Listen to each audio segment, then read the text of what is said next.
একদিন একটা বাচ্চা ছাগল তার মাকে বলল যে মা মা আমি তো এখন একটু বড় হয়েছি, আমাকে এখন একটু বাইরে খেলতে যেতে দাও।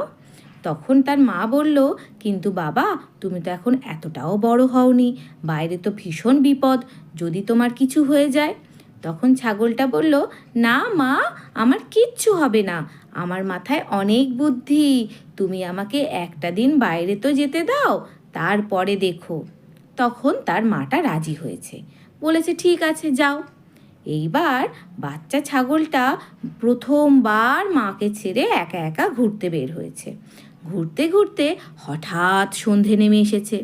তখন ছাগল বাচ্চাটা কি করেছে, একটা গুহার ভিতরে গিয়ে আশ্রয় নিয়েছে। এবার একটা শিয়াল সে সন্ধেবেলা হতে যখন বাড়ি ফিরে আসছে, তখন দেখছে যে তার গুহার ভিতর থেকে একটা নাক ডাকার শব্দ হচ্ছে।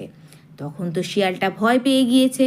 তখন শিয়ালটা আস্তে আস্তে করে গিয়ে জিজ্ঞাসা করছে যে কে আমার গুহার মধ্যে। তখন তো ছাগলটাও তো ভয় পেয়ে গিয়েছে, বাচ্চা ছাগলটা।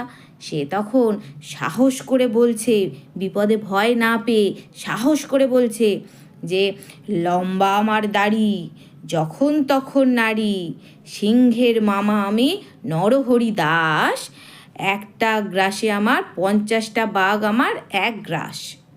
তখন তো শিয়ালটা তো খুব ভয় পেয়ে গিয়েছে যে ও বাবা, এ আবার কত বড় জন্তু, এ কি রাক্ষস নাকি, ওর এক একটা গ্রাসে 50টা করে বাঘ থাকে, বলে শিয়ালটা ভয় পেয়ে দৌড়ে সেখান থেকে পালিয়ে গিয়েছে। আর যখনই গিয়েছে পালিয়ে, তখন একটা বাঘের সঙ্গে দেখা হয়েছে। বাঘটা বলছে, কি মশাই, তুমি এই সময় ঘরের মধ্যে না থেকে বাইরে ঘোরাঘুরি করছো? তখন শিয়ালটা বলছে, বাঘ মামা, আমি ভীষণ বিপদে পড়েছি, আমার গুহার মধ্যে একটা জন্তু এসেছে, একটা ভয়ঙ্কর প্রাণী এসেছে, যার কিনা এক একটা গ্রাসে 50টা করে বাঘ থাকে।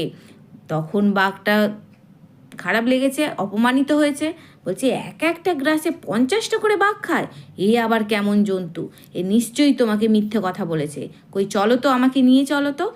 বলতে তখন শিয়ালটা বলে, না আমি তোমার সঙ্গে যাব না, তুমি তো খুব জোরে জোরে দৌড়াও, আর যদি খেতে আসে তুমি তো দৌড়ে পালিয়ে আসবে, আর তখন আমাকে তখন খেয়ে ফেলবে। তখন বাঘ বলছে, তুমি যদি আমার সাথে যাও তো খুব ভালো, আর না যদি যাও তাহলে আমি তোমাকে খেয়ে ফেলবো। তখন শিয়াল ভাবছে এ তো মহাবিপদ, কী করা যায় বলে শিয়ালটা বাঘকে বলেছে, আচ্ছা বাঘ মামা,